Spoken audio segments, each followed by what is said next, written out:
Oke, terima kasih banyak Mbak Lia udah bantu ngingetin. Jadi hari pertama kita udah mulai nih masuk jenis reksadana apa aja yang kita pilih, tujuan keuangannya untuk apa. Nah, dari materi kan udah bisa dilihat ada 4 reksadana yang umum ya. Ada reksadana pasar uang, reksadana pendapatan tetap, reksadana campuran, sama reksadana saham. Nah, itu biasanya disesuaikan sama jangka waktu tujuan keuangannya. Untuk yang akan dipakai dalam jangka waktu dekat, kurang dari 3 tahun, 1 sampai 2 tahun, itu sebaiknya disimpan di reksadana pasar uang. Terus agak naik sedikit, misalkan 3 tahun sampai 5 tahun, itu bisa disimpan di reksadana pendapatan tetap. Terus agak naik lagi lebih dari 5 tahun, itu teman-teman bisa ambil reksadana campuran atau reksadana saham seperti itu. Biasanya saham akan jauh lebih panjang. Nah, tujuannya untuk apa? Silahkan teman-teman sesuaikan. Kalau misalnya belum punya dana darurat, mungkin boleh pilih di reksadana pasar uang terlebih dahulu, seperti itu. Kalau misalnya untuk tujuan keuangannya dana pendidikan anak, misalnya anaknya baru 2 tahun, terus mau masuk SD, berarti 4 tahun lagi ya. Mungkin teman-teman bisa coba nih reksadana pendapatan tetap. Terus misalnya aku udah nih dana pendidikan anak, pengen buat pensiun, itu juga bisa pilih reksadana saham atau reksadana campuran. Terus ada lagi yang bertanya, misalnya aku belum ini nih, belum kuat gitu kan ngelihat reksadana saham, karena reksadana saham saya juga lagi minus satu yang di Bibit. Gimana gitu kan? Oh, kadang deg-degan gitu kan, minus sedikit udah deg-degan, bikin nggak bisa tidur. Nah, artinya itu profil risiko kita belum cocok nih buat ke reksadana saham. Nggak apa-apa kalau misalnya teman-teman mau menurunkan pilihannya dulu gitu kan. Yang penting kan kita investasi sesuai sama profil risiko kita juga. Walaupun memang untuk tujuan jangka panjang, tapi kalau profil resiko kita belum siap, nggak apa-apa diturunkan dulu di reksadana pendapatan tetap misalnya seperti itu. Cuma memang ada cost-nya. Cost-nya apa? Mungkin modalnya yang dibutuhkan jadi lebih besar. Seperti itu. Modalnya jadi lebih besar, gimana hitungannya? Nanti kita coba bahas ya di akhir. Nah, terus kemudian harapannya kan teman-teman udah tahu nih pilihan reksadananya yang akan dibeli sesuai sama tujuan keuangannya tadi. Di hari kedua, kita membahas tempat beli reksadana. Tempat beli reksadana ada di bank, ada juga di supermarket reksadana. Nah, karena kita kerjasama sama Bank BTPN dan kebetulan Jenius juga menjual produk reksadana, kita rekomendasikan untuk bisa membeli reksadana di BTPN Jenius. Yang kalau misalnya beli sekarang, teman-teman punya dapat apa ya yang dapat keuntungan. Yang pertama itu teman-teman bisa ikutan kelas itu ya, kelas investasi yang secara full, dapat diskon 100.000 subsidi, terus kemudian juga dapat cashback juga dari Bank BTPN Jeniusnya 100.000. Jadi lumayan nih bonusnya 200.000.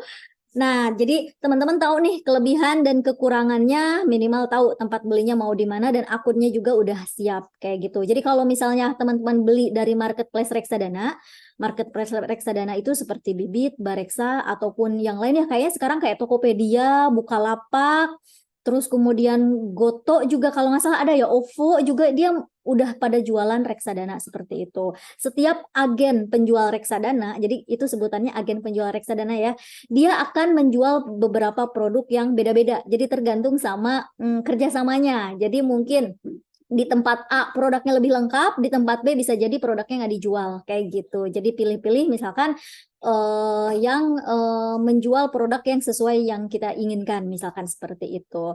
Terus juga yang perlu diperhatikan lagi adalah prosesnya. Jadi kalau di bank itu biasanya akan langsung motong saldo utama kita. Sedangkan kalau di marketplace reksadana itu biasanya kita punya VA kayak kita belanja di e-commerce aja. Jadi klik beli, habis itu ada VA, nanti kita bayar pakai VA-nya tersebut kayak gitu.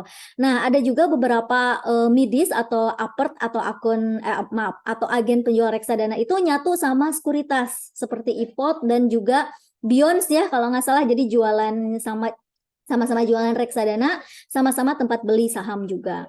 Nah, terus kemudian di hari ketiga, MI apa yang dipilih? Kita udah mulai mengerucut nih. MI itu adalah manajer investasi atau sang chef atau ya sebutannya yang tukang masaknya produk reksadana kita gitu kan.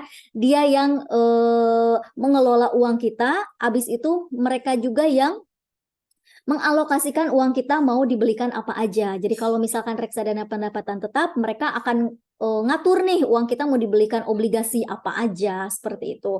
Apakah obligasinya obligasi korporat atau obligasi pemerintah. Terus kalau reksadana saham gitu kan, uang kita mau diinvestasikan di saham apa aja. Semuanya tertulis di fund fact sheet ya. Jadi top 10 kepemilikan dari uang kita itu dialokasikan untuk saham apa aja. Nah, minimal apa aja yang harus ditahu dari MI? Kemarin kan udah tahu ya, apakah MI-nya punya cabang yang global, terus berdirinya udah lama, punya website resmi apa enggak, terus di googling pakai keyword suspend, kasus gitu kan. Jadi biar ketahuan nih, kalau MI yang kita pilih itu pernah ada produk yang disuspend, pernah dibubarkan, dan lain sebagainya. Nah, yang keempat, ini sebetulnya inti daripada inti. Kita membaca fund fact sheet. Karena balik lagi setiap investasi itu kita mesti tahu dalemannya apa. Nah, di fund fact sheet itu ada profil dari produknya, kemudian profil dari MI-nya sendiri, kemudian tujuan investasi dari produknya, komposisinya, top holdingnya, dan juga kinerjanya secara historikal. Kemarin kita memanfaatkan tools di Bibit ya untuk comparison, karena itu memudahkan banget. Jadi tools-tools yang ada di marketplace reksadana itu bisa teman-teman manfaatkan walaupun belinya di tempat lain, karena itu toolsnya gratis. Jadi manfaatin aja gitu kan toolsnya biar enak ngebandinginnya, tapi walaupun belinya mau di tempat lain itu nggak apa-apa. Selama produk tersebut sama-sama dijual gitu. Terus yang kelima, gimana cara evaluasinya gitu. Nah, evaluasinya, to be honest kemarin juga aku baru mengevaluasi satu produk dan kayaknya udah nggak sesuai sama saya gitu kan. Akhirnya di switch seperti itu. Jadi proses switch seperti ini itu nggak apa-apa ya. Yang penting kita udah legowo gitu. Misalkan kita milih produk A, ternyata kok kayaknya kinerjanya nggak sesuai sama harapan kita. Ya kita udah tahu daripada makin turun, misalkan lebih baik kita menjaga resiko makin turun lagi misalkan seperti itu. Atau misalnya kalau kita yakin, kayaknya ini yakin deh produknya bagus, ini juga semua emang pasar saham lagi pada turun, atau kita nambah gitu. Jadi evaluasi itu sebaiknya rutin untuk dilakukan. Kalau teman-teman belum bisa mengevaluasi sendiri, boleh teman-teman tanyakan kepada financial advisor-nya, misalkan ke Balia atau ke saya, boleh DM atau melalui Daya ID gitu kan kalau mau dengan saya misalkan seperti itu. Jadi boleh diskusi ataupun konsultasi secara privat. Nah, key point penting memilih reksadana kemarin udah di copy juga ya, maksudnya udah dibahas juga di WhatsApp grup, ada CAGR, cari yang tinggi. CAGR yang dihitung 1, 3, dan 5 tahun. Kenapa harus dihitung 1, 3, dan 5? Supaya lihat konsistensinya. Gitu kan. Jadi misalkan 1 bagus, 3 sama 5 enggak. Nah kita belum tahu percaya, belum terlalu percaya. Kalau misalkan 1, 3, dan 5-nya bagus, insya Allah misalkan itu konsisten. Terus kemudian expand ratio, cari yang kecil. Biasanya reksadana saham punya expand ratio yang lebih besar. Karena kan memang membutuhkan ilmu yang lebih banyak juga mengelola saham dibanding sama mengelola reksadana pasar uang. Terus drawdown juga cari yang rendah karena drawdown itu adalah tingkat maksimum penurunan. Nah, ini juga erat kaitannya sama tadi profil resiko kita. Kalau misalkan tiba-tiba minusnya sampai 10%, misalkan apakah kita kuat gitu, atau sampai 50% gitu kan, apakah masih bisa tidur nyenyak? Nah, tiap orang tuh beda-beda menerima drawdown ini. Terus kemudian AUM, cari yang besar, ini biasanya lebih ke arah kepercayaan sih gitu kan. Jadi kalau misalnya AUM atau dana kelolaannya besar, reksadana tersebut artinya banyak diminati oleh investor, tapi terkadang pergerakannya nggak terlalu lincah gitu. Jadi mungkin naikannya pelan-pelan seperti itu. Beda sama AUM-nya yang masih kecil gitu kan. Jadi kalau AUM yang masih kecil, mungkin si manajer investasi itu bisa dengan lincah jual belinya gitu kan. Jadi nyari yang agresif misalkan seperti itu supaya pergerakannya lebih cepat misalkan seperti itu. Nah, key point evaluasinya, nilainya sekarang ini lagi hijau atau merah. Saya ada 2 akun reksadana. Yang satu hijau, 11 kemarin ya, awalnya 13 tapi lagi turun. Satu hijau, yang satu lagi merah, -3. Terus kalau hijau sesuai ekspektasi atau enggak. Kalau merah, nah jangan panik dulu. Lihat nih produknya, bandingkan dengan produk yang sejenis, sama-sama merah atau enggak gitu kan. Kalau misalkan sama-sama merah, nah ini mungkin emang saatnya kita nambah gitu kan. Jadi semua juga seragam misalkan sama-sama merah. Terus kalau misalnya dia merah, dia aja yang merah, nah kita perlu cari tahu lagi ada apa yang menyebabkan dia merah. Dia pegangan sahamnya apa misalkan ya, kenapa dia megang saham itu, apakah dia nggak jago manajer investasinya atau gimana. Terus nah ini kalau misalnya teman-teman punya nih reksadana saham, tujuannya untuk anak kuliah, anaknya tuh ke reksadana pasar uang. Kenapa demikian? Supaya nggak ini, supaya nggak, maksudnya nggak apa ya, supaya aman. Karena kan 1 sama 2 tahun lagi nggak boleh ditaruh di reksadana saham, harus di reksadana pasar uang seperti itu. Jadi kita nggak ada yang tahu. Misalkan kita udah ngumpulin selama 15 tahun, tiba-tiba tahun depan ada krisis yang kita nggak tahu ya. Misalkan ini ada perang nih, Hamas Israel, terus semuanya jadi pada turun pasar saham, kan kita nggak ada yang tahu. Jadi di luar prediksi, pokoknya uang yang akan dipakai 1 sampai 2 tahun lagi better diamankan gitu. Membandingkan reksadana, kita juga udah bisa manfaatkan tools yang ada di Bibit. Nah, ini mungkin iklan dulu sebentar ya. Jadi kita akan bahas lagi investasi secara lengkap teman-teman, dari mulai obligasi, logam mulia, terus juga saham. Jadi nah tadi kan ada pertanyaan tuh terkait saham. Mungkin kita nanti akan spill sedikit ya, gimana cara baca grafiknya, teknikalnya kayak gimana. Nah, best deal 350, tapi ada subsidi lagi yang Mbak Lia dan Kak Torik ya, 100.000 kalau beli reksadananya dari BTPN Jenius kayak gitu. Nanti hubungi Mbak Vivi atau Mbak Lia aja untuk informasi lebih lanjut. Ini kurang lebih apa namanya, materi dan juga jadwalnya seperti ini. Jadi kalau tertarik boleh WA aku, Mbak Vivi atau Mbak Lia. Itu aja. Mungkin itu teman-teman, kita langsung bahas studi kasus ya, selagi nunggu pertanyaan. Kalau ada yang mau bertanya silahkan di kolom chat atau mau open mic.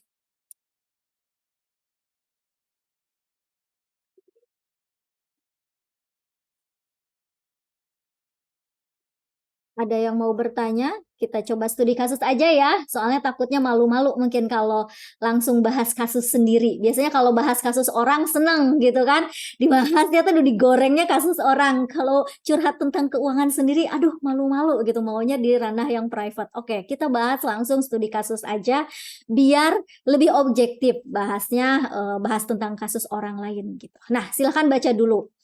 Ini ada si Rando, usianya 27, dia masih single. Ganteng ya Rando kayaknya nih.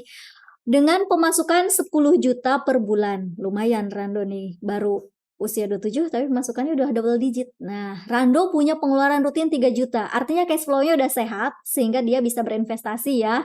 Untuk tempat tinggal, cicilan kendaraan, mungkin nyicilnya masih motor nih.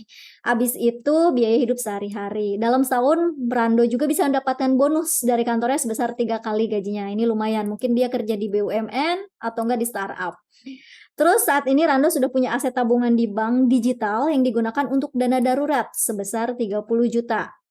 Jadi dia akan selalu ada cash flow positif ya, dari 10 pengeluarannya cuma 7. Mungkin dia udah nabung selama kurang lebih 3 kali 10 bulan, tapi dia juga punya bonus. Jadi dibantu sama bonus untuk mempercepat tabungannya tadi. Dan selanjutnya Rando ingin berinvestasi. Nah, kelihatannya dari sini kan Rando udah punya dana darurat.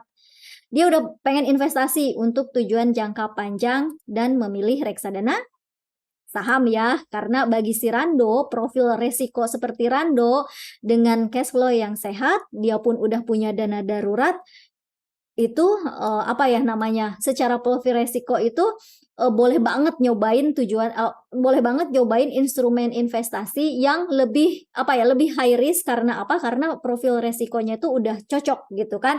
Seperti itu, dia nggak punya tanggungan, kemudian dana daruratnya udah punya, maka dipilihlah ini. Nah, ini ada beberapa pilihan, Trim Capital Plus, Sukor Invest, sama BNP Paribas Sekuritas. Kita langsung buka aja ya, kita langsung pilih mana nih kira-kira produk yang cocok buat si Rando. Kalau teman-teman ada yang nggak setuju, misalnya kayaknya Rando nggak cocok di reksadana saham, boleh banget share ya. Sebentar, saya buka bibitnya dulu.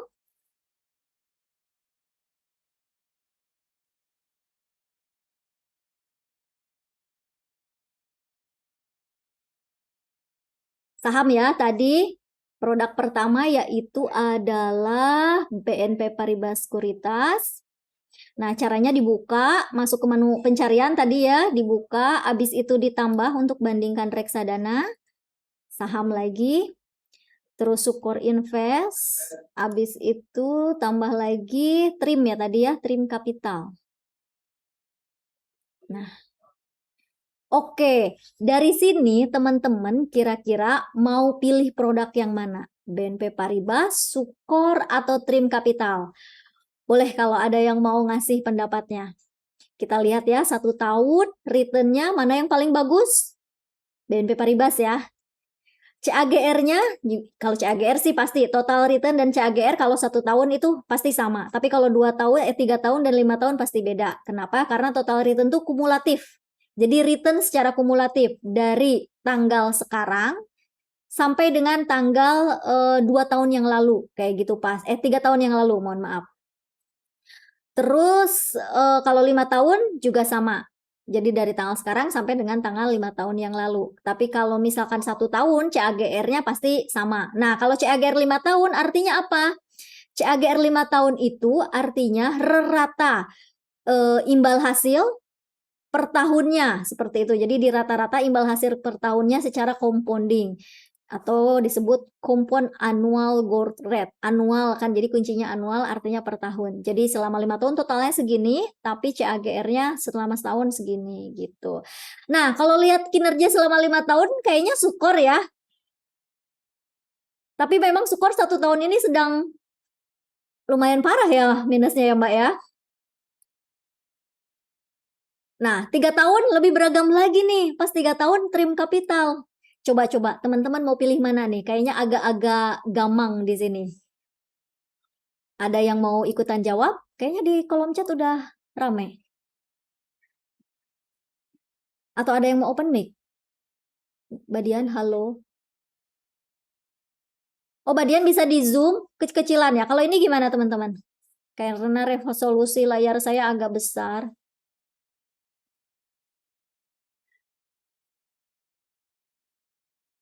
Kedengeran suara saya dari tadi?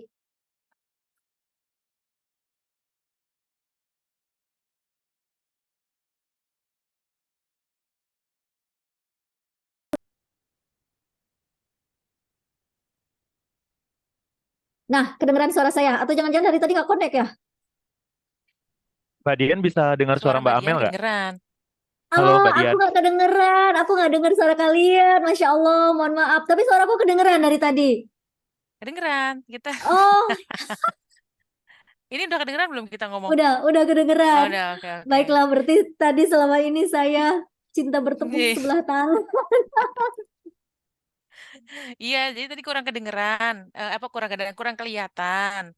Sama Kurang tadi juga aku info kelihatan. kalau kelas yang selanjutnya, kelas lanjutan itu sisa tinggal 6 slot lagi. Jadi cepetan kalau mau. Yang 350 Wah, ya. keren banget. Berarti teman-teman nih, sisa tinggal 6 slot lagi. Masya Allah. Ayo, siapa cepat dia dapat kembali ya. Oke, teman-teman mohon maaf kalau misalkan penjelasan tadi saya kurang begitu jelas. Tapi insya Allah mungkin kedengeran ya sedikit-sedikit ya. Summary pembelajaran kita dari Senin Kedengeran sampai kok, kedengeran. Jumat. Siap. Nah, ini mau yang mana nih?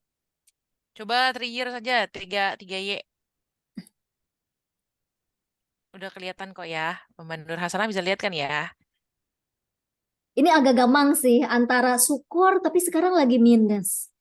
Tapi secara overall, secara 5 tahun, Sukor paling tinggi ya. Nah, ini tuh teman-teman pas yang di titik ini, pas di Januari, Maret ya 2020, kita ingat banget pengumuman pertama PSBB dimulai. Semua harga saham jatuh. BRI, apalagi, ya pokoknya Big Bang gitu ya, BCA, Telkom, Astra, semuanya pada diskon. Orang yang beli di sini udah berlipat-lipat ganda itunya, apa returnnya gitu kan. Jadi ya terkadang memang ada apa ya, ada momentum tersendiri gitu saat kita harus memanfaatkan kondisi seperti ini. Ini mah Ada kalau yang udah jawab? jadi siapa Rando, kayaknya aku sih harus siap uang belajar ya, karena drawdownnya tuh minusnya jauh banget. Ini ya lumayan ya. Mm-mm. Dibanding sama total return sama Mm-mm. drawdown. Kayak, aduh, mendingan aku belajar saham aja deh, kayaknya dibanding RD saham kalau emang ternyata drawdownnya sampai segitunya.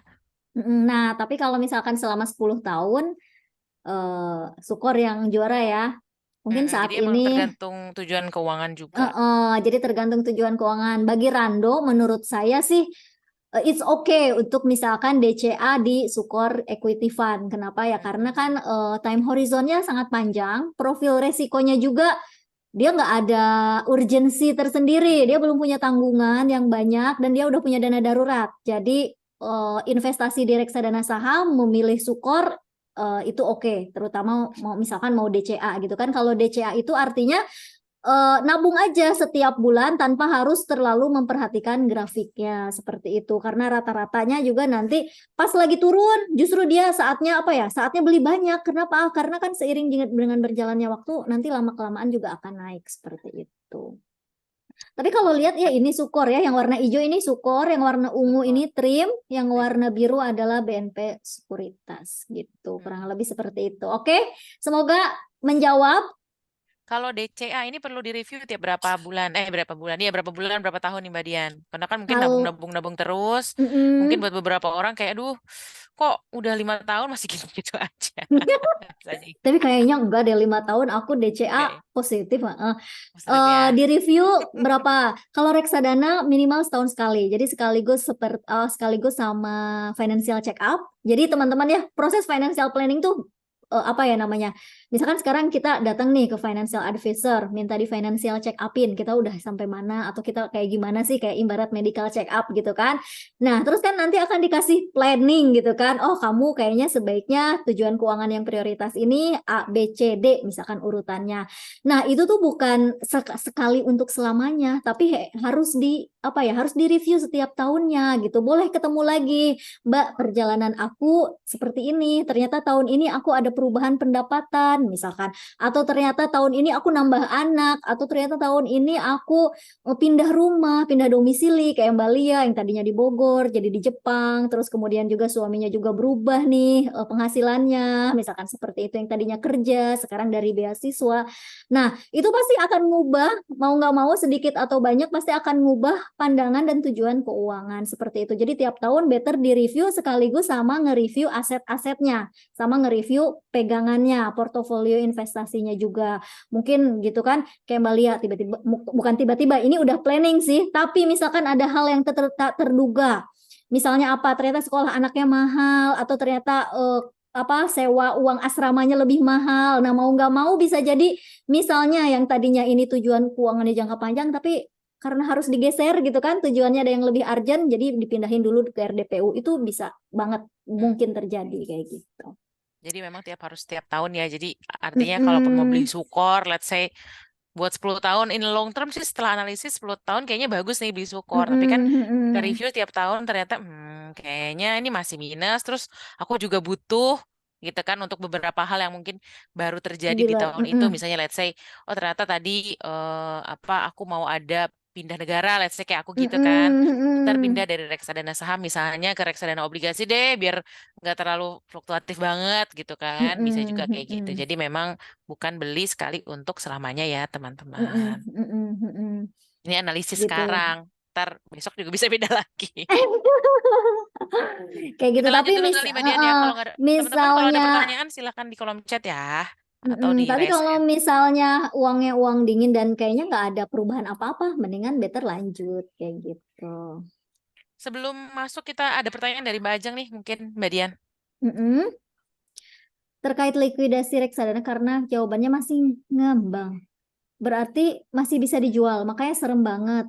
Iya, jadi Sukor juga termasuk salah satunya, ada yang pernah kena suspend karena kegedean. Jadi lucu deh, Sukor itu pernah kegedean aumnya, jadi udah melebihi batas maksimum dari OJK mungkin ya, sehingga dia udah nggak nerima lagi subscription yang baru, kalau nggak salah money market ya, Sukor money market kalau nggak salah, sehingga disuspend tuh proses pembeliannya, tapi proses penjualannya masih bisa seperti itu. Terus waktu itu juga ada produk Sinarmas ya, kalau nggak salah Sinarmas itu juga sama, dia kena suspend. Biasanya reksadana-reksadana yang kena suspend itu kan banyak nih, institusi keuangan itu punya grup ya, misalkan contohnya kayak MNC.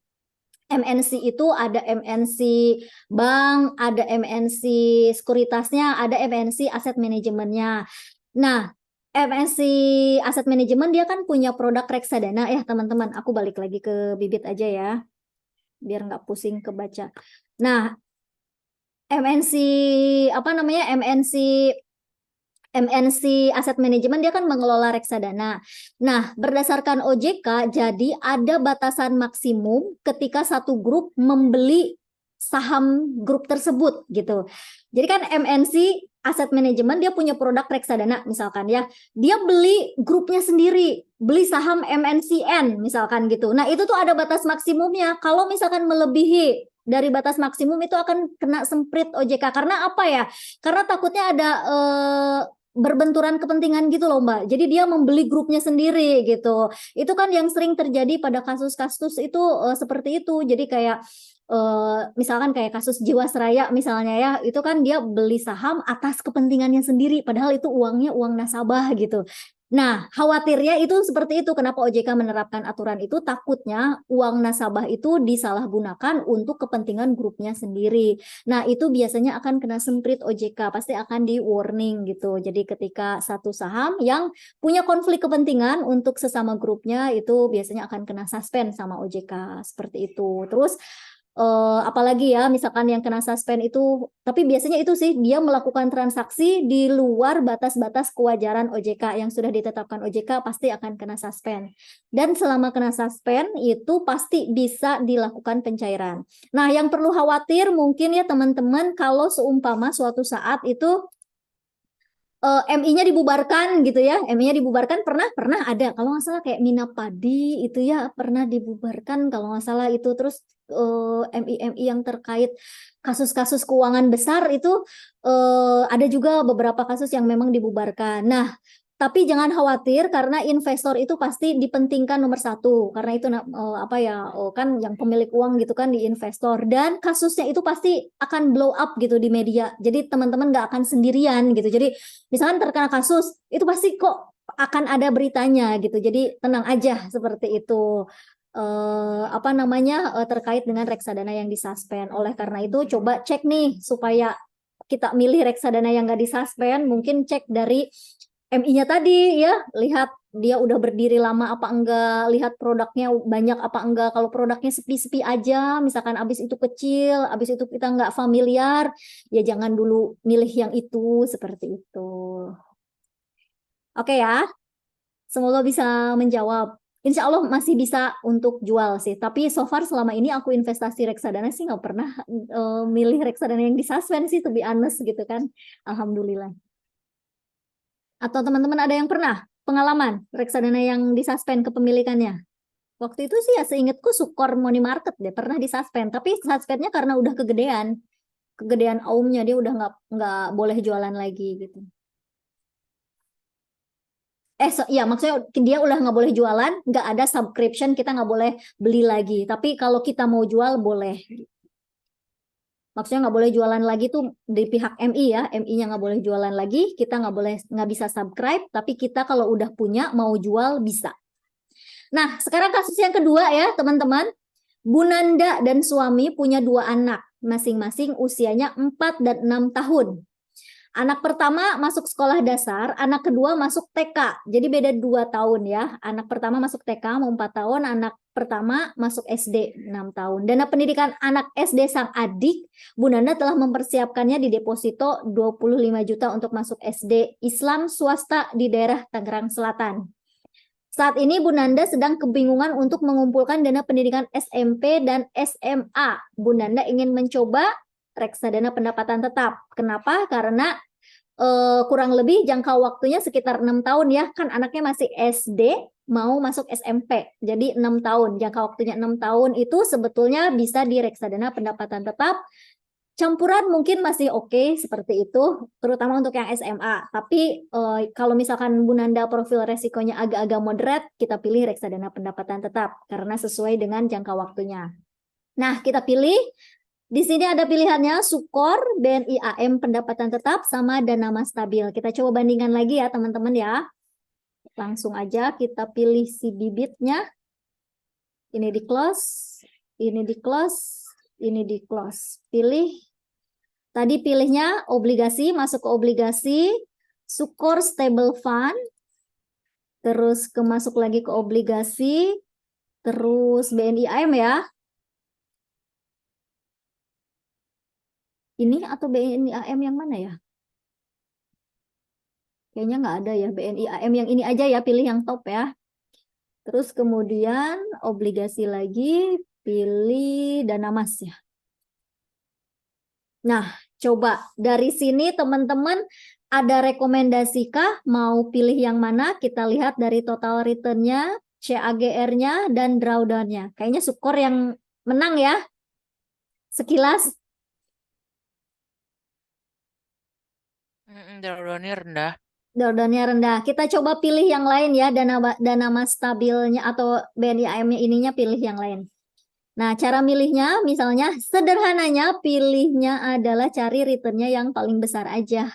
Gitu, yang selama 1 tahun paling besar. Kalau mau diurutkan berdasarkan AUM juga mangga. Oke, kita pilih kalau misalkan mau AUM ya. AUM-nya yang paling besar itu udah di atas ya. Ini ya AUM yang paling besar ya, dana mas ya.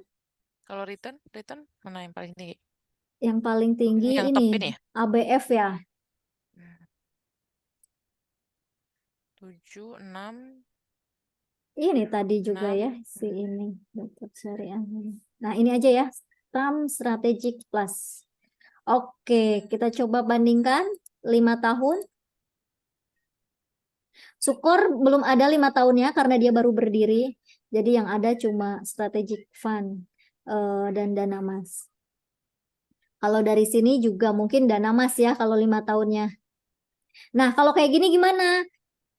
Terserah nih teman-teman, udah percaya banget belum sama Sukor? Karena Sukor sebetulnya secara kinerja 5 tahunan belum ada gitu kan. Kalau misalkan, aduh aku percaya deh sama Sukor, nggak apa-apa 5 tahunnya belum ada, monggo. Kalau misalkan, aduh nggak percaya, kita pilih lagi aja yang lain gitu, yang udah ada.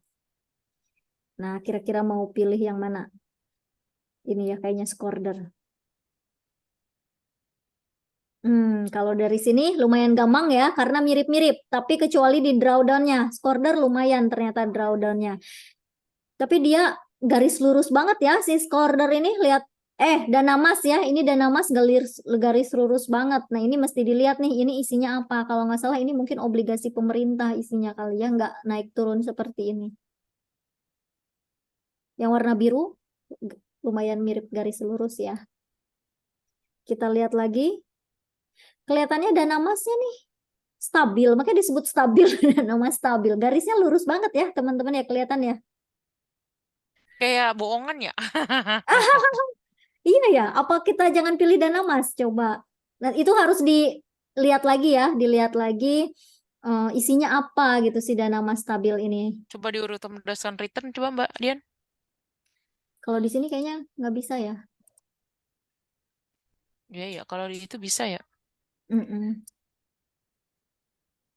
Kalau tadi kan 7% yang paling Ini lihat ya, pertama ya. ini Terus 6,669. Ini ya. 6,65. Oke, boleh dah. Ini coba teman-teman, ini dari ketika produk ini teman-teman kira-kira pilih yang mana?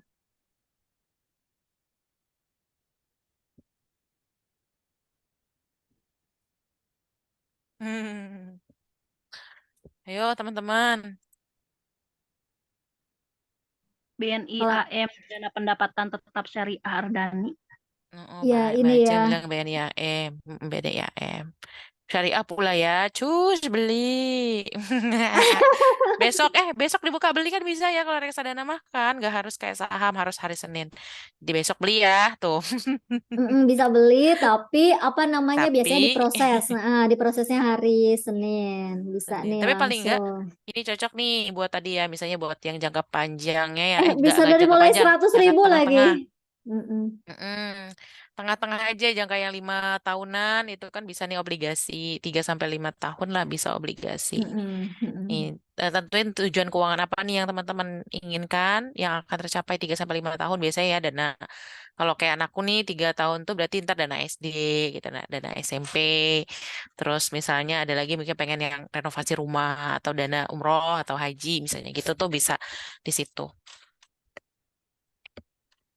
Nabung rutin Nah, ya. Mbak, ada pertanyaan nih dari Mbak Nur Hasanah. Jadi di Tanam Duit itu ada fitur tanam mimpi. Mungkin sama ya seperti portofolio atau apa kalau kita di bibit itu kalau kemarin di Jenius juga ada tuh. Kayak kayaknya nih, robo advisor bukan? Iya nggak sih? Bukan, itu maksudnya tuh apa namanya? Bukan create apa namanya tadi? Porto yang dana Create goal, pendidikan, goal. goal ya, saving Ya, goal gitu. oh iya iya iya. Ya pas abis create goal kan biasa langsung langsung dikasih rekomendasi sama dia. Biasanya ya kalau ini. Kayaknya di Bibit juga kok ada yang bisa langsung kasih rekomendasi. Ya, create portfolio atau create goal ya, bibit goal gitu. Nah, itu lebih baik yang mana nih? Milih sendiri atau rekomendasi? Kalau dari saya sih baiknya mendingan milih sendiri karena kan teman-teman di sini udah tahu nih dalemannya reksadana gitu kan. Kita coba lagi ya buka lagi cari reksadana tadi kan BNI AM ya. Kalau Mbak Nur sih lebih ke arah better belinya satu atau beberapa. Jadi misalnya kan kadang tuh kita pengen satu tujuan keuangan tapi nggak BNI AM doang tadi misalnya gitu.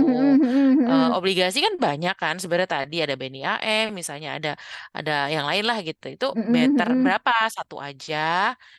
Atau misalnya satu tuh misalnya obligasi semua gitu atau satu obligasi tapi ntar ada RDPU juga tapi ada RD saham juga misalnya gitu. Gimana tuh Mbak Dia?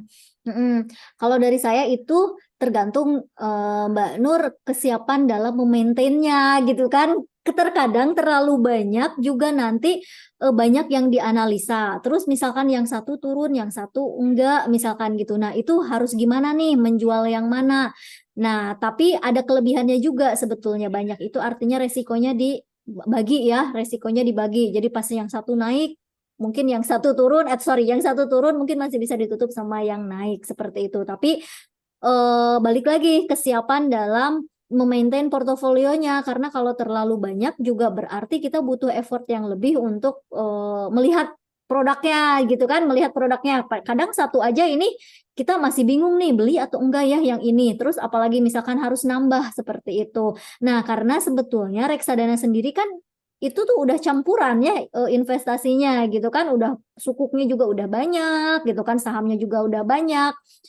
Mungkin kalau dari saya better sih satu dulu aja dan kita coba konsisten dan kita coba evaluasi gitu. Jadi untuk apa ya? Untuk memudahkan dan latihan kita juga supaya cycle-nya itu tuntas dulu gitu. Kita tuh sampai bisa evaluasi gitu. Seenggaknya 1 tahun tuh kita udah tahu nih ngerasain gimana caranya beli ngehold gitu kan, belinya nyicil maksudnya tuh DCA rutin setiap bulan dan di akhir tahun evaluasi. Jadi biar tuntas dan apa ya cycle-nya itu selesai. Tapi pas kalau misalkan beli banyak nanti khawatirnya kan jadinya pusing gitu. Tapi kalau misalnya nih udah jago gitu kan, udah terbiasa untuk beli reksadana, udah tahu juga A dan B kelebihan dan kekurangannya apa, mangga gitu mau nambah juga produk reksadananya seperti itu. Atau mungkin untuk pemula 2 dulu deh gitu biar sedikit kebagi resikonya tapi mempelajari dan mengenal produknya juga nggak terlalu banyak banget. Jadi ya boleh 2 dulu, kalau mau satu mangga, tapi kalau lebih dari 2 rasanya agak agak lumayan effort ya buat reviewnya nanti gitu. 2, benar aku juga biasanya 2.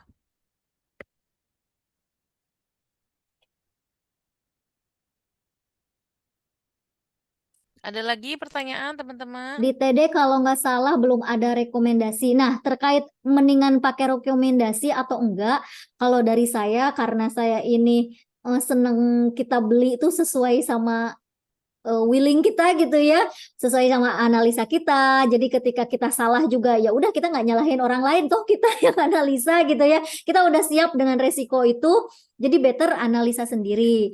Kalau misalkan hasil rekomendasi itu takutnya tuh ada udang di balik batu gitu. Misalnya apa? Misalnya dia misalkan Bibit merekomendasikan produk A. Karena apa? Karena produk A itu yang memberikan fee paling banyak sama Bibit, bisa jadi ya seperti itu. Jadi kita nggak ada yang tahu kayak gitu. Jadi mendingan secara objektif kita yang analisa. Kalaupun kita salah, oke, kita introspeksi atau evaluasi pada mungkin ada analisa kita yang salah seperti itu. Apakah dia yang Mbak Ajeng raise hand direkomendasikan tuh Mbak. atau jadi beli aja kali? Ya, coba dilihat nih yang di bibitnya, fotonya atau apa ya, produknya produk apa biar bisa evaluasi sama-sama nih. Coba kalau mau share boleh, kalau enggak juga nggak apa-apa. Mbak Ajeng raise hand ya. Boleh Mbak Ajeng? Iya, izin Bu. Kan gini, itu kan udah dibuka fun fact sheet-nya. Nanti ada nggak Mm-mm. buat dijelasin baca fun fact sheet? Saya tuh udah baca videonya juga, udah di-download materinya, terus sama yang harian hari keberapa juga udah diikutin. Tapi masih apa sih yang harus dibaca gitu? Walaupun Ibu udah ngasih ini yang dibaca kan salah satu kemarin fun fact sheet-nya, tapi menurut saya masih belum jelas gitu. Boleh fun fact sheet apa yang udah dibaca Mbak Ajeng? Mbak Ajeng kayaknya bukannya udah advance, sering trading juga. Enggak, trading mah enggak pernah. Masa? Udah kayak trading apa? Komoditas.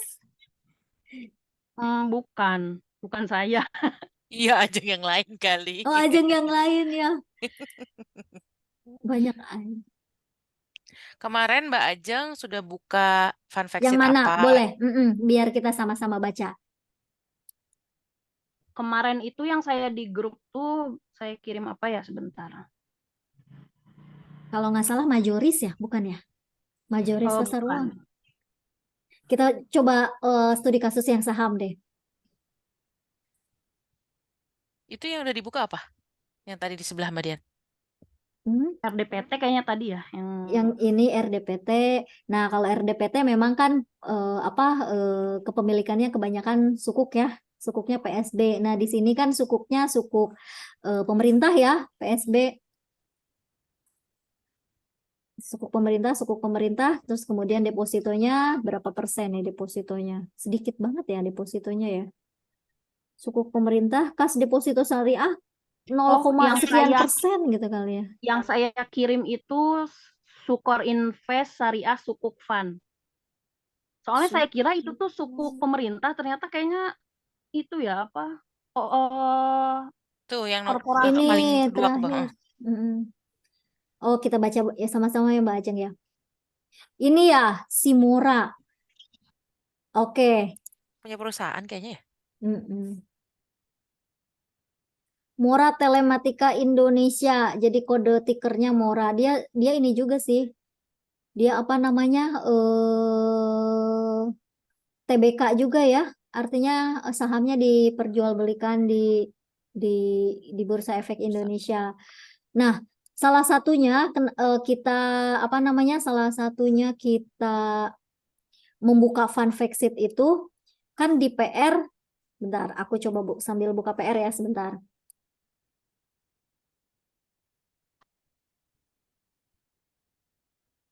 Ada di Terus sini sih. sama pas saya ngecek alokasinya Nah, itu ya nggak sampai mm-mm. 100%, Bu. Nah, di sini nih, apakah kita familiar apa enggak sih sama sama kepemilikannya itu? Kalau kita ngelihat ya tadi misalnya apa namanya si Mora ini, aku juga tuh be honest kurang familiar sama sahamnya Mora ini. Terus next, selain Mora, Semin KPB. Nah, ini bisa di googling juga ya, dia tuh obligasi apa. Nah, ini INKP. Saya familiar kalau ini. Jadi dia perusahaan kertas di sini. Ini bagus, si INKP perusahaannya sehat. Tapi kalau yang murah itu saya kurang tahu. Jadi kurang familiar. Jadi bisa dicentang-centang aja nih. Mbak, ini juga INKP ya. Ini INKP, ini INKP. Kalau ini MFIN. Mandala Multifinance, tapi mungkin yang syariahnya kali ya, sukuknya ya. Jadi ini Multifinance nih. Terus kemudian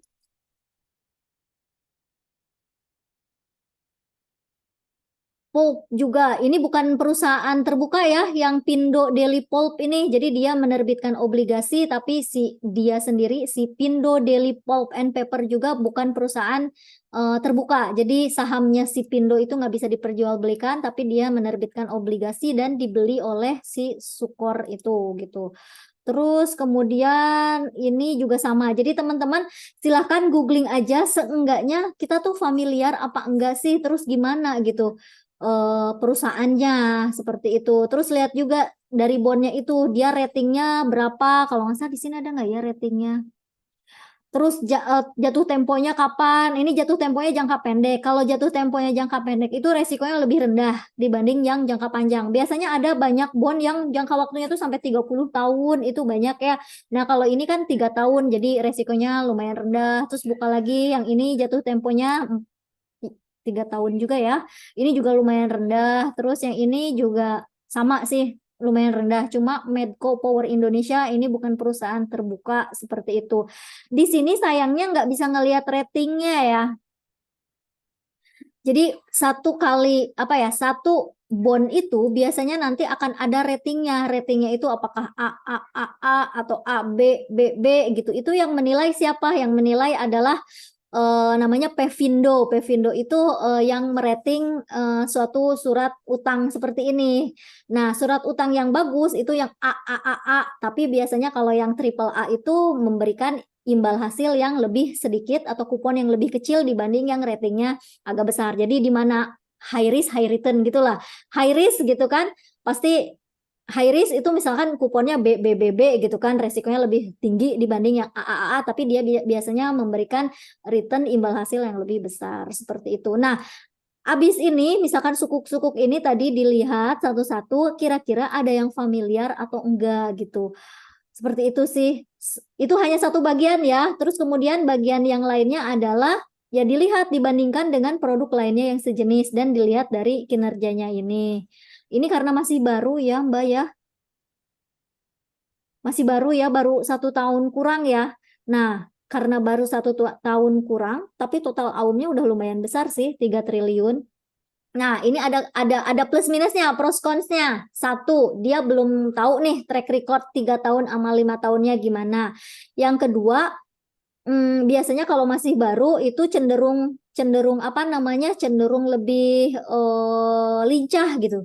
Cuma kalau aku ngelihat ini udah triliunan juga, tapi so far masih kecil sih, ini masih relatif kecil dibanding yang udah lama berdiri gitu. Nah itu, jadi kalau misalnya AUM-nya masih kecil dan masih baru, mungkin pergerakannya akan jauh lebih cepat naiknya gitu, lebih lincah seperti itu. Tapi belum kelihatan track record-nya. Maka Mbak, dari saya sih mendingan coba bandingin lagi sama yang lain yang sejenis. Mau coba ini ya, mau coba studi kasus ya? Mau dibandingin sama yang mana Mbak coba?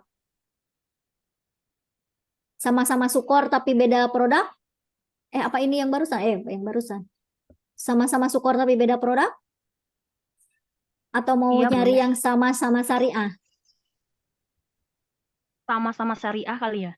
Oke, boleh. Pilih mau yang mana nih? Yang syariah ini? Atau ini? Bahaname Syariah Fund. Boleh yang Re- returnnya gede Oh iya, aja. boleh. Rank returnnya gede ya. Siap. Satu lagi yang syariah juga obligasi. BNI AM. Ini ya. BNAM. Siap. Nah, oke. Nah, ini kalau kita lihat 3 tahun kan si skornya belum ada ya. Jadi belum bisa kelihatan nih seperti itu. Nah, kita lihat nih dari sisi expand rasionya. Bahana lebih mahal ya dibanding sama si BNI AM. Terus kemudian drawdown-nya masih lumayan sama lah ya, seperti itu. Terus dana kelolaannya. Nah, lucu juga nih, makanya tadi dibilang Sukor ini dia baru tapi dananya gede banget. Jadi mungkin sepertinya para investor sudah kadung percaya dengan kinerja Sukor yang sebelumnya. Maksudnya produk yang sebelum-sebelumnya. Jadi lumayan favorit nih Sukor. Jadi walaupun dia baru tapi dana kelolaannya udah cukup besar. Nah, ini tadi balik lagi ya, ada plus minusnya ya teman-teman ya. Kalau dana kelolaannya makin besar itu makin berat gitu buat lari, ibaratnya orang yang gendut ya. Maaf kalau misalkan buat di saving. Makanya orang yang gendut sama orang yang kecil biasanya larinya lebih kenceng sama yang kecil gitu, istilahnya gitu. Terus ini masih kurang dari 1 triliun padahal udah berdiri cukup lama. Ini juga sama ya, masih kurang dari 1 triliun. Nah, di Gimana Mbak reksadana Ajeng? obligasi itu ada namanya average yield. Yield itu apa sih? Yield itu adalah rata-rata expected return dari kuponnya dia. Karena kan isinya obligasi. Jadi kita tuh udah bisa tahu dia tuh akan dapat kupon berapa setiap setiap tahunnya gitu. Jadi udah bisa kelihatan di sini. Kayaknya kalau yield masih masih belum nyampe deh Mbak Bagus. Dian. Iya, nanti di kelas investasi ya Nanti aja teman-teman ya. ya. Heeh. Kita Soalnya bahas itu terlalu obligasi. Terlalu nanti bingung. Kalau advance. dijelasin Mbak Dian sekarang malah tambah bingung. Kayaknya Mm-mm. menurut aku coba ditanya dulu ke Mbak Ajeng, gimana penjelasan Mbak Dian sudah cukup jelas tadi, kan nanyain soal cara baca fun fact sheet ya. Sebenarnya kalau aku boleh nambahin, di Bibit Mm-mm. itu sudah dibantu dalam bentuk Dengan perbandingan comparison ini. ini. Nah, Mm-mm. jadi isi fun fact sheet itu apa? Isinya ya yang ini sebenarnya, yaitu kalau dalam 3 tahun, 1 tahun, CAGR-nya atau kayak semacam return-nya yang kita harapkan tuh berapa ada di situ, drawdown-nya berapa, itu juga ada di situ. Nah, tapi kan memang mungkin kita pengen lihat dia ini apa kemana ya investasinya. Misalnya kita itu kerja di bidang keuangan misalnya gitu ya. Terus kita tahu nih kayaknya sukuk ini misalnya kalau obligasi ya atau saham ini itu kayaknya nggak bagus-bagus amat misalnya gitu. Nah kita pengen pengen tahu ini yang tempat aku invest dia invest ke tempat yang aku tahu kalau itu jelek nggak ya gitu. Nah itu bisa Mm-mm. dilihatnya di fun Familiar fact apa enggak? sheet tadi Mm-mm. ya Mm-mm. di bagian coba Mbak Dian. Nah, tadi tuh alokasi efek terbesar. Oh, ternyata dia beli sukuk Simora, padahal aku Aku misalnya nggak internal dari kenal. perusahaan Mm-mm. Simora gitu. Oh Ini iya kan ya nggak bisa. bagus-bagus Mm-mm. banget gitu. Ah, Mm-mm. jangan deh, nggak usah beli. Kayaknya ini nggak bagus misalnya gitu. Itu salah satu yang bisa dilihat dari alokasi efek terbesar di situ. Terus misalnya yang kita pengen juga ya, misalnya, oh udah lama dia tuh tanggal tanggal peluncurannya itu kan baru 2021. Mm-mm. 2021, Ya, 2022, 2023 baru 2 tahun. Aduh, baru 2 anak bau tahun. kencur nih gitu. Ah, baru baru meluncurkan tapi kan ceritanya ini bukan Sukor ya, misalnya ada gitu. Oh, enggak deh, enggak jadi beli orang baru 2 tahun ya kan. Terus minimum investasi awal 100.000, oh ada. So, kalau yang kayak reksadana global tuh yang pakai USD kemarin ada yang nanya kan. Mm-mm. Itu kan minimal Mm-mm. 1.000 dolar ya. 10.000, 10 10.000 ribu, 100 dolar. juta ya. 150 100, juta ya berarti ya. 150 juta minimal. Nah, kan mohon maaf nih, berarti kan kita mungkin kalau yang duitnya belum banyak nggak bisa ikutan karena minimum investasi awalnya aja kita udah nggak masuk di situ kan. Terus apalagi biaya-biaya, biaya Biaya. Nah, ini tuh pembelian. udah Nah, dirangkum sama Bibit di eh, expand rasio. rasio betul. Kan Mm-mm. udah cakep ya Bibit tuh buat Mm-mm. banding-bandingin daripada kita Bandingin. ngitung lagi kan Iya. gitu. Apalagi Mm-mm. tuh Mbak Dian, boleh lihat lagi. Biaya-biaya kan udah tuh terus bank Mm-mm. kustodian misalnya atau bank penampung dan bank-bank lainnya kemarin ada yang ngomong aku Mm-mm. pilih yang Kena sama biaya sama BNI transfer ya. gitu Mm-mm. kan karena biaya Mm-mm. transfer kalau aku pribadi ini aku nggak lihat kenapa ya aku nggak apa-apa biaya transfer 6.500 tapi puan daripada biaya transfernya gratis tapi minusnya 1 juta gitu kan itu juga bisa jadi nanti teman-teman itu yang bisa dilihat yang sebelah kiri itu informasinya banyak di sebelah kiri tadi ya itunya info-infonya sama yang sebelah kanan tadi itu ya profil Sukor ya kita pengen lihat ya kalau kita mau pilih calon pasangan kan kita lihat juga ya tinggi badannya berat badannya lahirnya kapan itu kan kayak profil kan itu juga sama tentang MI-nya gitu kan Mm-mm. tujuan investasinya apa ya sesuaiin sama yang kita tadi pengen berapa tahun misalnya 3 sampai 5 tahun kan kalau sukuk fund kan Mm-mm. obligasi ya harusnya cocok Nah, apalagi mungkin nambah di sini nih ada parameter resiko. iya Biasanya di sini betul juga jadi ini ya, jadi apa namanya? Jadi acuan kita. Kalau acuan kita misalnya betul profil resikonya konservatif, nanti pilihnya kalau misalkan dibuka reksadana pasar uang tuh pasti ada di sekitaran yang warna biru ini. Tapi kalau kita Hmm. bukanya reksadana saham, kita coba ya nanti ini biasanya indikatornya ada di sini seperti itu. Tuh kira-kira ya. Mudah-mudahan cukup jelas ya, Mbak Ajeng gimana? Masih on? Nah, mereka Gimana? juga ini ya apa state untuk resikonya ya, resiko perubahan ekonomi, politik di dalam dan di luar negeri Wajar. berkurang. Seperti Gimana Mbak itu. Ajeng? Tadi suaranya nggak Jelas, cuman mau tanya lagi itu yang kayak biaya penjualan, pengalihan. Berarti kan di Bibit itu gratis ya? Berarti mereka yang nanggung atau sebenarnya kita yang bayar? kedengeran. Coba gimana Mbak Dian? Bukan gitu. Kalau bibit kan cuman kayak semacam agennya aja ya. Itu untuk Mm-mm. biaya jual belinya itu gratis kalau di bibit. Tapi kan kita tuh kan beli reksadana juga, jual reksadana juga kan dari sama MI-nya kan dijual. Nah, itu udah ada potongan-potongan dari dia, jadi bukan di bibitnya gitu. Kayak apa ya ibaratnya ya Mbak Dian ya, biar lebih Nah, gampang ya. ini nih, eh biaya pembelian sama penjualan dan pengalihan ini mungkin akan beda-beda di setiap agen reksadana gitu kan. Nah, di bibit promo itu bisa jadi memang tidak dibebankan kepada investor, tapi bisa jadi dibebankan kepada Bibit misalkan kita, ya kepada bibitnya atau kepada produknya sendiri. Jadi mereka produknya. kayak tergantung kerjasamanya gitu antara bibit dan produknya gitu kan. Jadi misalkan nggak apa-apa deh dibungkus ibaratnya kayak gratis ongkir gitu kalau belanja gitu loh Mbak. Mau Hmm. gratis ongkir gitu kan. Nah, ongkir itu siapa sih yang nanggung? Entah itu dari tokonya, entah Mm-mm. itu dari ya sellernya misalnya, entah itu dari Mm-mm. sellernya, entah itu dari marketplace-nya. Jadi tergantung PKS-nya mereka, perjanjian kerjasama. Nah, sedangkan biaya manajemen sama biaya kustodian ini adalah memotong dari dana kelolaan kita dan biasanya apa namanya? Dan ini memotong ke dana kelolaan kita dan memotong imbal hasil investasinya seperti itu, memotong imbal hasil investasinya ya. Jadi misalnya nih kan kalau tadi kita buka Simora 10% ya kuponnya ya. Simora ini ya, Mora kuponnya 10%. Tapi mereka imbal hasilnya berapa nih si Sukor tuh 1 tahun? 4% gitu kan. Kan itu pasti ada selisih apa ya, selisih imbal hasil yang dipotong oleh MI.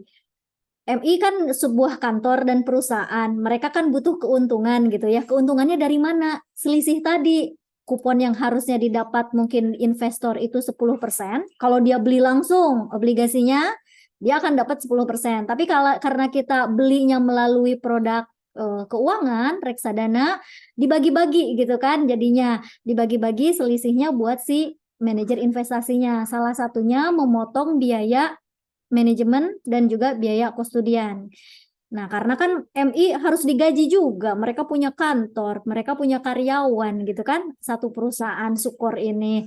Jadi pasti membutuhkan biaya. Nah, biayanya berapa? 2% dari dana kelolaan. Seperti itu. Mohon maaf, saya mesti cek lagi ya, 2% dari dana kelolaan. Kayaknya sih ya, 2% dari dana kelolaan. Jadi walaupun kondisi investasinya sedang minus maupun enggak minus, tetap akan dipotong gitu kan. Jadi contohnya kondisi investasi minus seperti berapa tahun misalnya, misalkan ya, contoh misalkan minus nih. Contoh misalkan ini, anggap aja ini 3 tahun atau 1 tahun, ini sedang minus, tetap aja uh, fee manajemen investasi itu akan tetap dipotong karena mau nggak mau karyawan tetap harus digaji ya, nggak nanti nggak makan gitu kalau nggak kalau kalau nggak digaji seperti itu. Jadi either itu hasil investasinya sedang minus maupun plus, fee tadi itu akan tetap dikenakan kepada si manajer investasi dan bank kustodian. Sedangkan fee yang ini, fee jual beli ini akan tergantung dari perjanjian kerjasama antara agen penjual reksadana dengan sellernya, dengan MI-nya. Ibaratnya seperti kita gratis ongkir kalau kita beli di e-commerce kayak gitu. Jadi sama siapa nih gratisnya gitu kan, subsidinya siapa? Nah, itu tergantung PKS-nya mereka. Semoga bisa menjawab. Oke, Siap. Kita lanjut kali siap. ya. Lanjut ya. Yang terakhir studi kasusnya ya.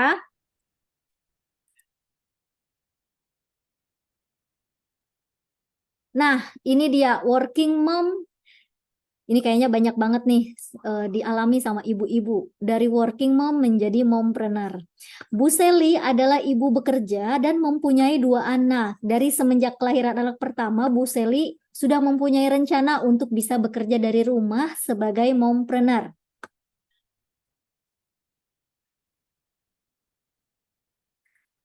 Untuk mencapai rencananya tersebut, Bu Sally sedang mengumpulkan modal yang sekiranya bisa dipakai saat nanti setelah menjadi mompreneur dari rumah. Harapannya, Bu Sally dalam 2 tahun ini bisa mengumpulkan modal sebesar 50 juta dari besar menabung 2,5 juta setiap bulannya. Jadi targetnya dia resign 2 tahun lagi karena udah punya anak. Jadi pengen bisa cari pekerjaan yang bisa dikerjakan dari rumah gitu. Nah, kira-kira reksadana apa yang cocok? Karena 2 tahun lagi pasti pakai reksadana pasar Pasar uang uang. ya. Nah, kalau reksadana pasar uang gimana nih cara comparisonnya? Tadi produknya itu adalah Money Sukor, Trim, sama Coba ini Dana Mbak Mas Dian. lagi. Coba ini apa real time. Kan itu kan kondisi yang saat ini misalnya kita lihat dari yang pasar uang, dari list pasar uang ini kita pilih yang paling tinggi lah returnnya ibarat kata Boleh. gitu dari kan kita biasanya Mm-mm. gitu kan kita pilih dari yang paling tinggi dulu returnnya 4% 4, tadi kayaknya tuh ini ya majoris ya, udah 4,4, sampai bawah belum itu Mbak Dian 4,6. oh, Belum. 4,6 4,4 sama 4,3 ini ya majoris. coba Terus aku lihat di aplikasi kemudian kayaknya di aplikasi Afris bisa langsung diurutin deh rutin ya, di sini nggak bisa ya. coba ya aku lihat ya urutkan berdasarkan Trim return kayaknya. return tertinggi berapa 3 year nih apa 1 year 1 tahun. 1 tahun yang paling Oh pertama ini majoris Trimkas. kedua trim ketiga bahana Afris? Afris, oh kan aku Oh kan syariah ya, syariah, mohon iya. maaf. Oke, Nggak nah keluar teman-teman tuh. misalnya ini ya, ada 3 produk ini untuk Bu Sally pengen resign nih tadi jadi mompreneur. Nah, kira-kira pilih yang mana nih? Kayaknya Betty ya, beda tipis. Beti. Expense ratio-nya aja tuh paling kecil. Yang Afris ya, Mm-mm. tapi ada drawdown-nya yang Afris, tapi Betty sih Nggak terlalu jauh drawdown-nya. kalau misalnya reksadana pasar uang tuh seperti ini. Ini Jadi 3M, 3 month. 3 man Coba 1 year. Oh sama Geding, sama sama. ya. Mm-mm. Karena kan CAGR kan di sini CAGR, iya walaupun bener. 3M tapi hitungannya 1 year gitu. Kecuali 3 year itu berubah deh. Iya, tapi kalau misalkan RDPU cukup 1 tahun juga nggak apa-apa karena relatif stabil teman-teman seperti itu. 3 tahunnya Oke. lumayan ya. Kayaknya majoris ya paling ini ya paling cakep ya. Tapi kalau dari sisi AUM-nya yang paling besar ada di Trimegah ya 400 M seperti itu. Nah, terus expand ratio. Jadi expand ratio itu RDPU paling rendah dibanding RD saham karena tingkat kesulitannya pun akan berbeda. Terus kemudian suka ada yang bertanya nih, Mbak Dian kan reksadana pasar uang isinya itu deposito. Terus kenapa aku nggak milih deposito aja langsung? Misalkan gitu, kelebihannya apa sih? Kenapa harus di reksadana pasar uang? Nah, yang pertama kelebihannya itu adalah dari sisi imbal hasilnya. Jadi bandingin nih kalau misalnya teman-teman datang ke bank mau buka deposito. Kalau aku mungkin ya karena uangku masih segini-gini aja gitu. Paling aku negonya mungkin cuma sama siapa sama AM-nya aja. AM tuh apa? Akun manajernya aja gitu kan minta nego. Itu pun kalau dikasih gitu. Tapi kalau manajer investasi, uangnya itu kan besar ya, dana kelolaannya aja 500 M gitu kan. Dia datang 500 M pasti nego dong sama kepala cabang gitu kan. Pasti nego sama bahkan di atas kepala cabang. Dia pasti nego mendapatkan nisbah ataupun imbal hasil yang lebih besar dibanding kita yang uangnya lebih sedikit seperti itu. Nah, karena ada kelebihan itulah dana yang mereka ambil itu lebih besar, mereka bisa punya bargain power yang lebih besar juga untuk melakukan negosiasi imbal hasil sehingga bisa memberikan imbal hasil yang lebih besar dibanding deposito biasa. Nah, terus kemudian kelebihan yang kedua yaitu kalau di reksadana tuh bisa dibeli dari nominal yang paling kecil. Contoh misalkan aku mau beli majoris dari 100.000. Kalau deposito di bank digital kalau nggak salah ya di bank BTPN Jenius minimal 1 juta ya kalau nggak salah ya. Tapi kalau di bank-bank konvensional itu minimal 10 juta biasanya. Jadi RDPU tuh cocok karena memang buat retail gitu. Jadi 100.000 dari sisa uang makan misalkan ya, itu masih bisa disimpan di RDPU daripada habis menguap begitu aja. Misalkan seperti itu teman-teman. Boleh, silahkan kalau ada yang mau bertanya. Dari sisi studi kasus sih harusnya sudah selesai. Jadi beli reksadana sesuaikan sama kondisi keuangan, tujuan keuangan, profil resiko. Apa aja yang dilihat? Aum tadi ya, semakin besar biasanya atau semakin lama berdiri aumnya akan semakin besar. Aum yang besar menandakan kepercayaan investor kepada produk tersebut. Kayak tadi contohnya Sukor agak unik ya, baru berdiri tapi udah punya aum lebih dari 1 triliun. Artinya mungkin Sukor sangat dipercaya gitu sama si investornya. Terus konsistensi dan tumbuh kinerjanya yang bisa dilihat dari CAGR 1, 3, dan 5. Jadi manfaatkan fitur tadi tuh si comparison reksadana itu untuk ngelihat CAGR-nya konsisten atau enggak.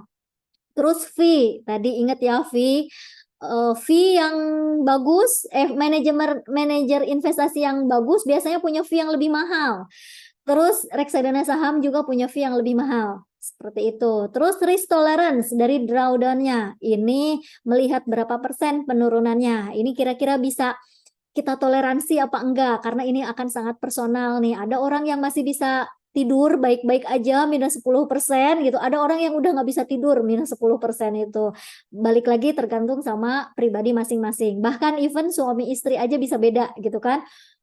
Suaminya misalkan agresif gitu kan minus 30% aja masih bisa senyum, tapi istrinya minus 1% aja udah takut gitu, gemeter, itu ada seperti itu. Nah terus isinya tadi kita kira familiar apa enggak. Terus misalkan kalau isinya saham, sahamnya dilihat, kinerja sahamnya juga dilihat, perusahaannya kita familiar, bisa lihat atau enggak, seperti itu. Mungkin itu aja sih bagian reksadana. Nah, ini PR-nya sebetulnya ini udah bisa digantikan ya sama fitur bibit comparison lagi tadi. Tapi kalau misalkan teman-teman nggak punya si bibit tadi, ditulis secara manual di worksheet-nya seperti ini. Jadi aum dan usia, aum, NAB dan tanggal rilis, konsistensi tumbuh kerja dilihat dari CAGR dan return. Terus kemudian fee, manajemen fee, semuanya ini ada di fund fact sheet ya, expense ratio, terus risk tolerance dilihat dari drawdown-nya, kemudian isinya apakah ada yang familiar, terus efek mayoritasnya apa aja, seperti itu. Nah, ini kalkulator untuk hitung CAGR kalau mau ngitung manual.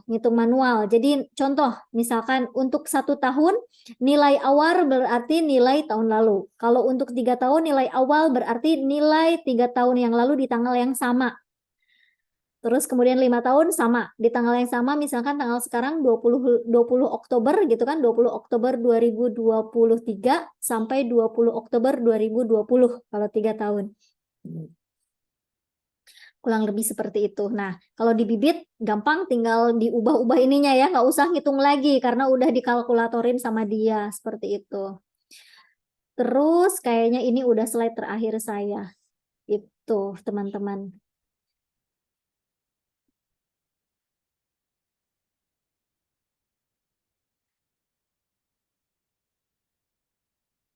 Oke, kira-kira ada lagi yang pengen ditanyakan nggak? Semoga pembelajaran kita ini ya bermanfaat selama 5 hari atau 7 hari bersama webinar ini.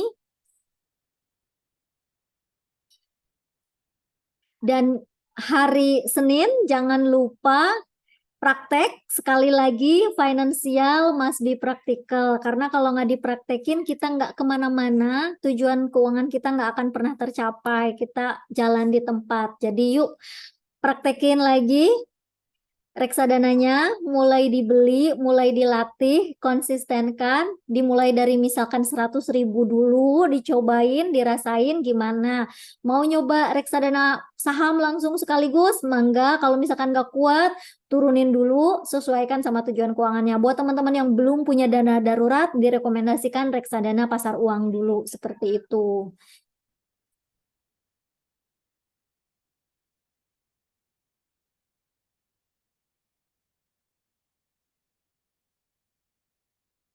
Oke, ada pertanyaan nih dari Mbak Yunita. Kak mau tanya, berarti evaluasi dilakukan per tahun apa per 3 sampai 6 bulan? Nah, kalau reksadana sebetulnya 1 tahun cukup ya. 1 tahun cukup, kecuali kalau saham. Kalau saham itu per 3 bulan karena biasanya rilis laporan keuangan. Jadi pas rilis laporan keuangan dilihat nih kinerja saham yang kita miliki.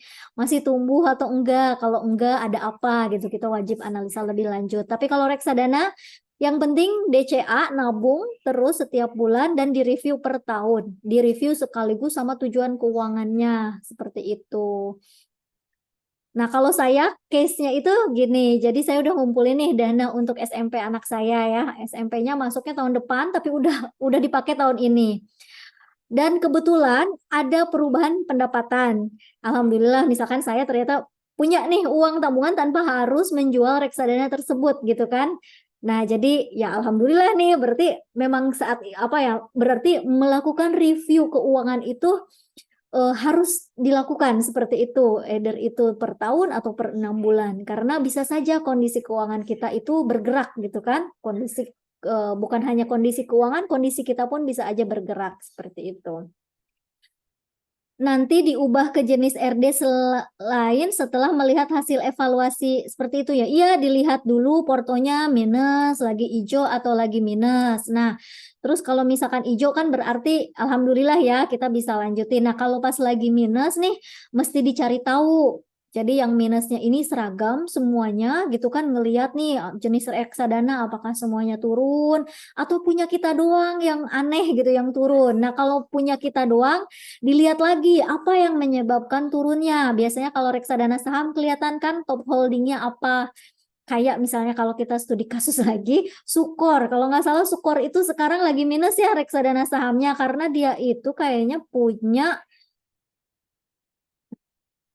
BRIS. BRIS itu naik waktu di syariah ya, syariah equity fund. BRIS itu naik waktu di tahun 2019 yang waktu itu isu baru merger 3 bank syariah ya, gitu, bank BSI gitu kan, BSI baru merger 3 bank syariah itu kan lumayan naik banyak, terus abis itu ya nggak kemana-mana gitu, malah cenderung turun dari titik tingginya karena istilahnya digoreng gitu kan. Nah itu ngaruh banyak nih. Oh bukan nih, dia nggak ada BRIS. Kalau nggak salah sih ada yang isinya BRIS itu apa gitu. Nah jadi kita masih lihat dalamannya itu apa dan kenapa si saham ini tuh turun dan sampai misalnya menyebabkan reksadana juga turun seperti itu. Jadi mesti dilihat dalamnya itu, seenggaknya evaluasinya. Kalau teman-teman bingung evaluasinya, silahkan kontak itu financial advisor, misalkan ke Balia atau ke saya melalui daya.id juga boleh seperti itu. Oke, semoga menjawab ya Mbak. Next ke question selanjutnya dari Mbak Feni. CAGR tiap produk di tiap aplikasi sama kan Mbak? Iya, sama pasti. Kita ngitung sendiri manual juga harus sama. Alhamdulillah. Oh ya, Mbak Punten mau tanya, kapan kita harus tarik uang kita kalau misal terus merah grafiknya? Tadi ya, harus dilihat dulu apa yang menyebabkan merahnya itu. Adakah standar kalau misal turun terus seminggu? Kalau seminggu kayaknya mah belum terasa Mbak. Kalau reksadana mungkin setahun. Seperti itu. Kecuali kalau trading saham, mungkin seminggu itu perlu di evaluasi tuh kalau trading ya, trading harian. Tapi kalau reksadana jangan ditradingkan. Reksadana bukan instrumen untuk trading tapi investasi. Jadi minimal 1 tahun seperti itu. Sayang kalau reksadana trading karena fee-nya lumayan besar ya teman-teman, dan prosesnya juga lama ya, jual belinya kan 3 hari sampai 7 hari kerja, jadi jangan trading di reksadana. Iya nih belum praktek bacanya dan evaluasinya. Kalau beli udah, tapi cuma beli aja semangat. Mbak Nur Hasanah, semoga tercerahkan, semoga mulai beli sesuai dengan hasil analisa dan kesadarannya gitu. Jadi kita beli A atas analisa kita, kalau misalkan tidak sesuai, kita nyalahin kita sendiri gitu ya, bukan nyalahin orang lain. Jadi evaluasi lagi, kenapa kita waktu itu milih itu.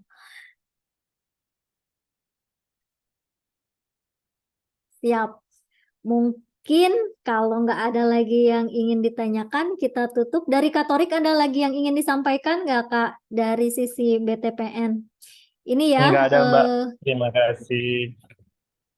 paling dari aku balik lagi iklan lagi yang mau mengulang gitu ya, yang mau mengulang belajar reksadana, tapi mungkin akan lebih lengkap karena akan ditambah kita bahas obligasi, FR tuh yang udah bisa kita beli, obligasi kan ada macam-macam ya. Ada yang obligasi retail gitu, bedanya sukuk sama SBN dan ORI itu apa misalnya, terus kapan harus jual belinya, yang dilihat apa. Tadi kan ada yield tuh, Mbak Lia udah spill yield itu apa. Nah, itu akan dibahas di kelas investasi. Terus sama kita akan belajar saham. Belajar sahamnya lumayan agak dalam, kita akan bedah nih mungkin ya satu perusahaan gitu, terus kemudian dilihat pergerakannya kayak gimana.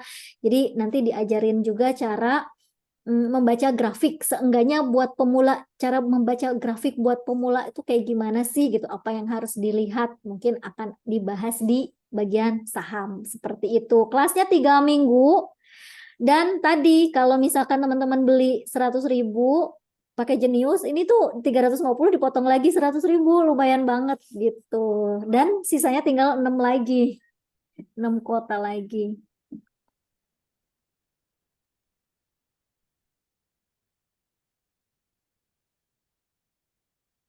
Nah, aku beli Sukor Syariah Equity Fund dari tahun lalu sampai sekarang masih merah juga. Sekarang sudah minus 11%. Nah, Mbak Desi belinya ini enggak, rutin apa enggak? Kalau rutin nanti insya Allah akan ikut naik. Maksudnya seiring berjalannya waktu nih, pas lagi murah tuh nyicil beli, balik lagi ya, pas lagi murah tuh ibaratnya kita lagi dapat diskon gitu.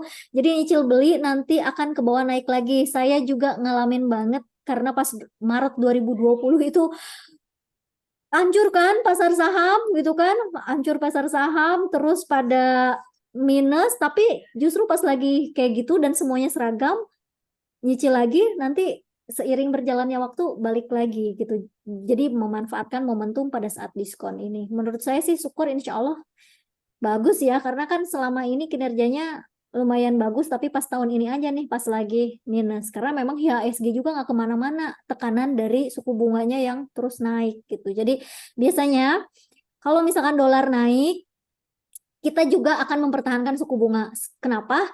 Supaya investor asing juga nggak kabur banget gitu dari Indonesia. Jadi BI itu akan mempertahankan suku bunganya atau bahkan berusaha menyeimbangi suku bunganya di Amerika gitu, supaya investornya nggak semuanya lari ke sana. Kalau misalkan suku bunga The Fed-nya tuh naik, jadi investor-investor asing itu pada tertarik, ya udah aku nyimpen di dolar aja gitu, di dolar, udah dolarnya naik, habis itu imbal hasilnya lebih besar gitu, sehingga investor-investor tuh pada menarik uangnya dari baik itu dari Indonesia dan juga dari pasar saham seperti itu. Jadi suka kebalikan. Nah, karena IHSG-nya yang nggak kemana-mana saat ini, mungkin menyebabkan banyak beberapa produk reksadana saham nilainya minus kayak gitu. Jadi sabar-sabar aja. Nanti insya Allah, karena yang namanya siklus ekonomi itu ya ada siklusnya, yang tadinya di atas nanti akan ke bawah, dan yang tadinya di bawah nanti akan ke atas.